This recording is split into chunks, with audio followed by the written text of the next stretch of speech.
So ఈ ఇన్వెస్టిగేషన్లో కనిపిస్తున్న నిజం కేవలం చనిపోయిన వ్యక్తి అన్నది ఒక్కటి తప్ప వారు చూపించిన విజువల్స్లో ఎక్కడా కూడా అతను ప్రవీణ్ కుమారే అనేటువంటి నిజ నిర్ధారణ ప్రూఫ్స్ ఎవిడెన్సెస్ తోటి చూపించినటువంటి పరిస్థితి లేదు.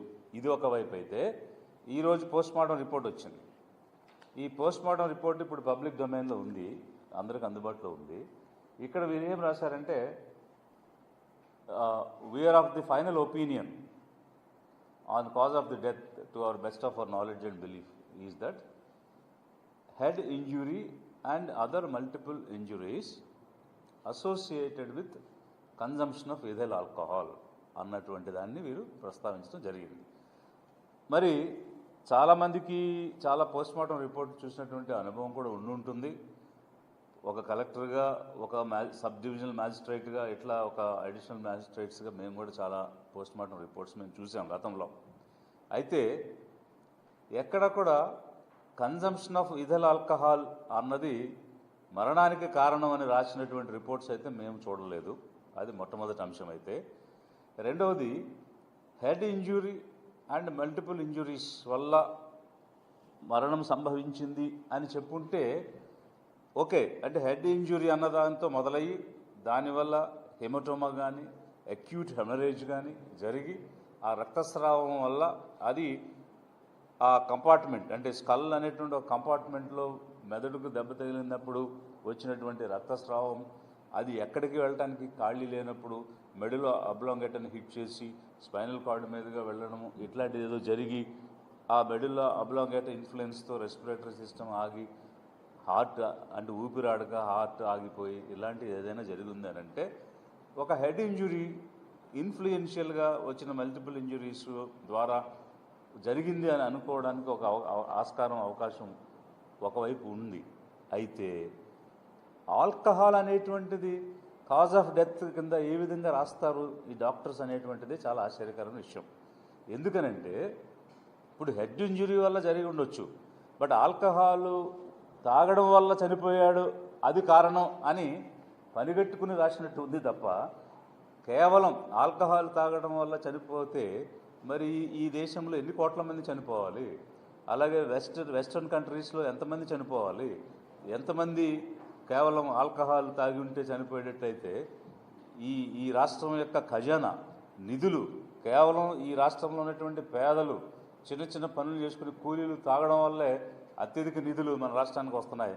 మరి వాళ్ళందరూ కూడా ఎలా బ్రతుకున్నారు అనేటువంటిది ఒక చాలా $1 మిలియన్ క్వశ్చన్గా వస్తుంది.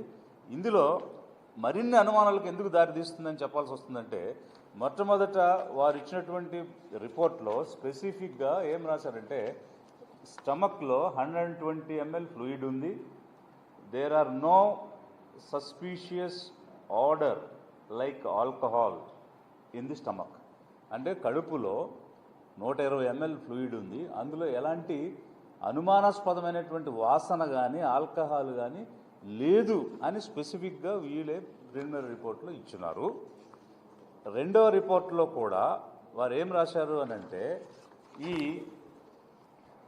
సీరియస్ క్యావిటీస్లో an odour like alcohol is not apparent in the body cavities అని రాసి మళ్ళీ మెయిన్ రిపోర్ట్లో వీళ్ళు ఏం చెప్పారంటే ethyl alcohol is found in chemical analysis of viscera by RFSL Vijayawada అని రాస్తున్నారు.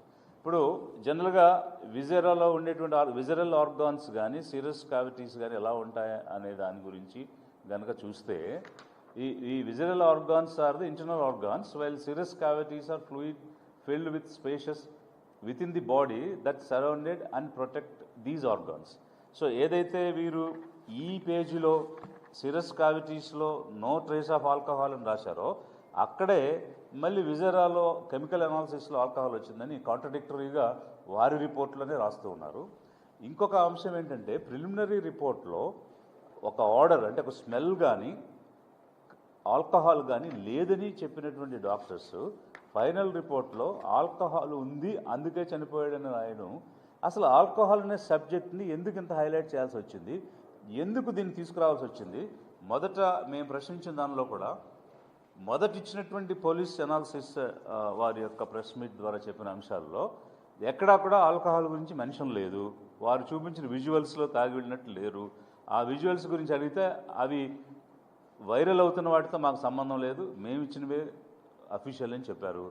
వైరల్ అవుతున్న విజువల్స్లో తాగినట్టు అక్కడెక్కడో కొన్నట్టు వచ్చినాయి అనే అంశాలు వచ్చాయి. ఇది తరువాత ఒక నేరేటివ్ని బిల్డ్ చేయడానికి, ఒక స్టోరీని బిల్డ్ చేయడానికి ఆల్కహాల్ని వాడుకున్నారా అన్న అనుమానం ఏదైతే ప్రజల్లో ఉందో అది మరింత బలపడే విధంగా ఈ పోస్ట్మార్టం రిపోర్ట్ వస్తుంది. సాధారణంగా అసలు ఎక్కడ కూడా పర్టికులర్ మెన్షన్ అబౌట్ ఆల్కహాల్ అనేది ఉండదు. Moreover cause of the death head injury వల్ల జరిగి ఉండొచ్చు, అదర్ ఇంజురీస్ వల్ల జరిగి ఉండొచ్చు, హెమటోమా ద్వారా జరిగి ఉండొచ్చు, హెమరేజ్ వల్ల జరిగి ఉండొచ్చు. కానీ ఆల్కహాల్ క్లబ్డ్ విత్ ఆల్కహాల్ ఏంటి అనేటువంటిది, కన్జంప్షన్ ఆఫ్ ఆల్కహాల్ వల్ల జరిగింది అనేది చాలా హాస్యాస్పదంగా ఉంది. ఇది పనిగట్టుకుని రాసినట్టుగా కనిపిస్తుంది అనేది మొదటి అంశం. అయితే ఇక రెండవది ఏంటంటే ఈ ఫేస్ మీద ఇంజురీస్ ఉన్నాయి. మరి ఈ ఫేస్ మీద ఇంజురీస్ అనేటువంటివి ఈ రిపోర్ట్లో వచ్చాయి. వీటికి సంబంధించి ఇప్పుడు పోలీస్ ఆఫీసర్ ఇచ్చినటువంటి నరేషన్ ఏమిటంటే, ఇలా వెళ్ళి పడినప్పుడు రాళ్ళకు గుద్దుకోవడం జరిగింది ముఖం, అందుకే ముఖం మీద ఇంజురీస్ వచ్చాయి అన్నాడు. మరి ముఖం మీద ఇంజురీస్ వస్తే హెల్మెట్ ఉన్న భాగంలో వెనక భాగాన తలకు ఎట్లా గాయం జరిగింది? ఇది ఒక క్వశ్చన్ ఆన్సర్ చేయలేదు. మరి బోత్ సైడ్స్ ఎట్లా జరిగినాయి? వెళ్ళి బొక్కబారులుగా పడిన వ్యక్తి మీద మోటార్ బైక్ తిరగేసి వెల్లకెళ్ళ పడుకున్న వ్యక్తి మీద మోటార్ బైక్ ఎట్లా వచ్చి పడింది?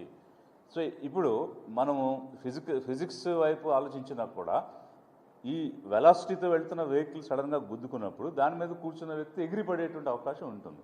సో ఎగిరిపడిన వ్యక్తి బోర్లుగా పడి మళ్ళీ అతను ఇలా తిరగబడిన తర్వాత అప్పటి వరకు వెయిట్ చేసి అప్పుడు వచ్చి బైక్ పడిందా? సో ఇది చాలా హాస్యాస్పదంగాను ఆశ్చర్యకరంగాను అనిపిస్తుంది. ఈ డౌట్స్ ఎక్కడ కూడా తీరడం లేదు. మరి అదొక వైపు అయితే ఈ మల్టిపుల్ ఫ్రాక్చర్స్, ఇప్పుడు ఈ లోయర్ జా కానీ లెఫ్ట్ సైడ్ ఉన్నటువంటి జా బోన్స్ కానీ చూస్తే వాటిని మనం మామూలుగా మ్యాండిబుల్ బోన్, మ్యాగ్జిల్లా బోన్ అని అంటాము. ఈ mandible bone is the strongest bone in the human body. సాధారణ పరిస్థితుల్లో ఆ బోన్ అసలు బ్రేక్ అయ్యే పరిస్థితే ఉండదు. బలమైనటువంటి ఒక ఆయుధంతో, వెపన్తో కొట్టి పగలగొడితే తప్ప నార్మల్ యాక్సిడెంట్స్లో అది జరగదు. సో ఇదొక అంశం. అయితే ఒక కామన్ సెన్స్ నేను మాట్లాడుతున్నాను. అది ఏంటంటే, సపోజ్ ఇప్పుడు నాకు ఒక దోమ లాంటిది వచ్చింది, రాగానే తెలియకుండానే నేను ప్రెస్ మీట్లో ఉన్నా, నా రిఫ్లెక్సెస్ ఏం చేసినాయి, నా చేతితో ఆ దోమ కొట్టడం, కళ్ళు మూయటం జరిగింది. అంటే ఏదైనా కళ్ళ ముందుకు వచ్చినా, లేదు ఎక్కడైనా మనం గుద్దుకుంటున్నాం అని అనిపించినా రిఫ్లెక్సెస్ ఉంటాయి న్యాచురల్లీ. చిన్న పిల్లవాడు మాటలు కూడా రాని వ్యక్తికి ఏదైనా తగిలితే ఆటోమేటిక్గా రిఫ్లెక్సెస్ అనేవి చేతులు అడ్డం పెట్టుకోవడం అనేది జరుగుద్ది.